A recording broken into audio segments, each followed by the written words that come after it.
Hi, Andrew from Sax, and welcome to video number 2 in our 10 video series on mental health and psychometric assessment. In this one, we'll be looking at the diagnostic method that people use to diagnose mental illness. It's a thing called the Diagnostic and Statistical Manual, and we're up to version number 5 of the DSM.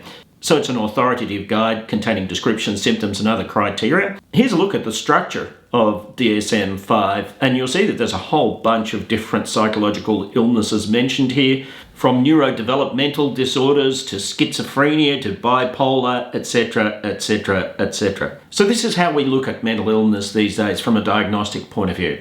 And it is a medical model perspective. It says there are certain illnesses with certain symptoms, and here is how you're going to diagnose these illnesses, and that will work, right? Well, that may be a moot point. There are a number of strengths and weaknesses for the DSM. I mean, the strengths are things like it standardises things, it has common terminology, it is based on empirical evidence, it gives rise to therapeutic guidance and research guidance. Its weaknesses, well, it seems to lead in some cases to overdiagnosis. It seems to lead to things like oversimplification of mental health. It doesn't have a biopsychosocial focus.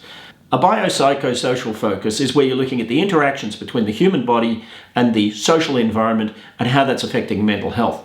Now, that's a contemporary perspective, and the DSM really was cooked up before that thinking was fully established. So later in this series of videos, we'll be talking about some other perspectives on mental health and how it can be looked at. And certainly some contemporary perspectives say that the DSM perspective is not correct at all.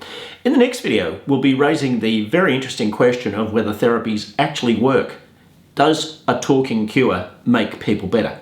Click on the link near this video to join us.